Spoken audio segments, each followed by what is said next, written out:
Assalamualaikum warahmatullahi wabarakatuh. Setelah Nabi Muhammad SAW wafat, maka kepemerintahan Islam dipimpin oleh khalifah.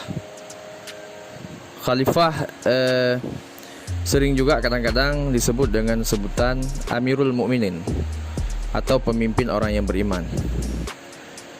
Pimpin orang mukmin yang terkadang disingkat menjadi Amir. Jadi rakyat itu memanggil dengan panggilan Amir. Setelah era kepemimpinan Khulafaur Rasyidin, yang dimaksud Khulafaur Rasyidin yaitu Abu Bakar, Umar bin Khattab, Utsman bin Affan, dan Ali bin Abi Thalib.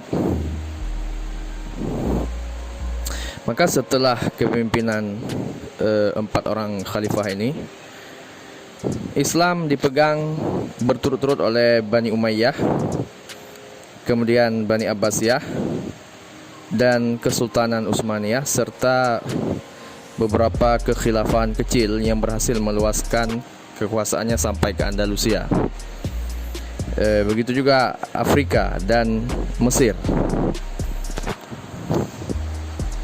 Kemudian kekhalifahan atau dinasti kecil itu diantaranya adalah dinasti Idrisiyah yang berpusat di Maroko. Itu sekitar tahun 172 Hijriah sampai 314 Hijriah. Kemudian ada dinasti Aghlabiyah di Kairawan. Di Kairawan itu adalah di Tunisia. Kemudian ada dinasti Samaniyah di daerah Khurasan. Khurasan itu Irak. Kemudian dinasti Tulun, Ibnu Tulun di Mesir. Ini pecahan dari Abbasiyah. Kemudian dinasti Fatimiyah juga di Mesir. Lalu dinasti Ayyubiyah, ini didirikan oleh Sultan Salahuddin Al-Ayyubi. Kemudian dinasti Mamluk di Mesir. Ini dinasti yang mematahkan dominasi Mongol dalam ekspansi Hulagu Khan dan lain sebagainya. Era keemasan kekhalifahan tadi itu mencapai puncaknya yang pertama pada masa Harun ar-Rasyid, khalifah kelima Abbasiyah. Beliau itu khalifah yang kelima dari kekhalifahan Abbasiyah. Dilanjutkan oleh Khalifah Ma'mun ar-Rasyid. Ma'mun itu putra daripada ar-Rasyid, yang pada waktu itu Baghdad menjadi salah satu pusat ilmu pengetahuan dunia. Banyak bukti kejayaannya. Antara lain, kekhalifahan Islam berhasil mewujudkan keamanan dalam Baghdad masa itu, kemudian kedamaian serta kesejahteraan rakyat. Jadi ketika Daulah Abbasiyah ini berkuasa, mereka juga pernah mereka itu memindahkan ibu kota pemerintahan Islam dari Damaskus ke kota Baghdad. Mereka juga membangun kota Baghdad yang terletak di antara sungai Efrat dan Tigris dengan bangunan-bangunan megah. Yang tidak kalah pentingnya adalah membangun tempat-tempat peribadatan. Bukan cuman itu, sarana pendidikan, kemudian kesenian, kesehatan, perdagangan. Bahkan ketika itu yang paling membekas dalam sejarah itu adalah didirikannya Pustaka Baitul Hikmah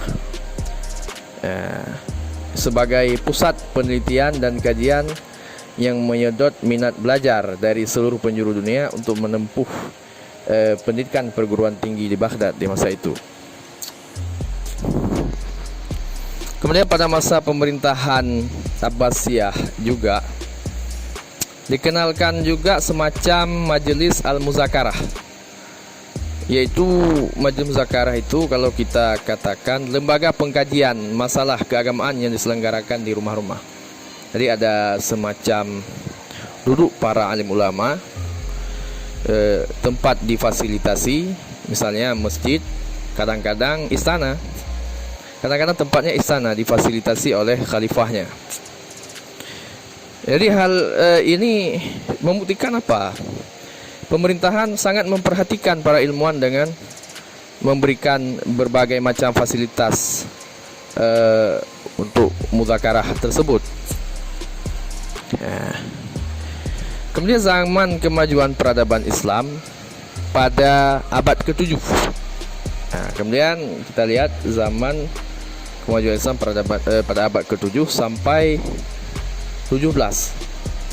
Sampai 17 abad ke-17. Ini tidak hanya melahirkan generasi yang mumpuni di bidang keagamaan saja, tetapi juga berbagai ilmu.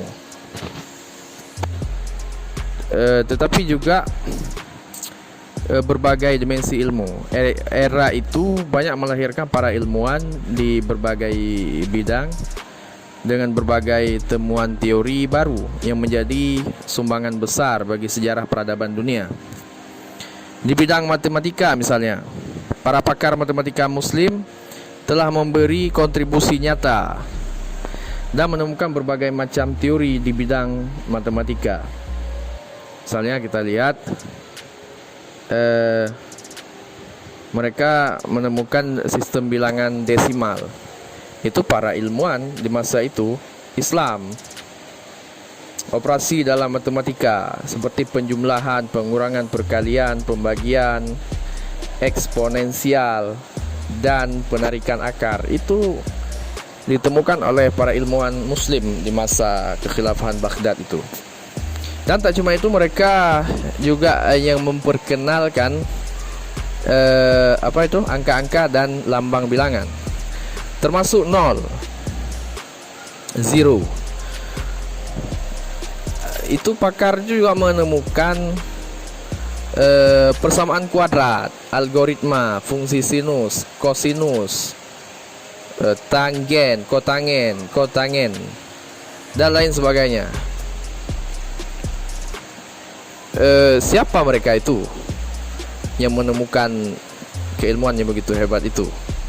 Di antaranya pakar matematika muslim itu adalah ada Al-Khawarizmi, Abu Musa Al-Khawarizmi. Kemudian ada Al-Kindi, selain ilmuwan juga filsuf.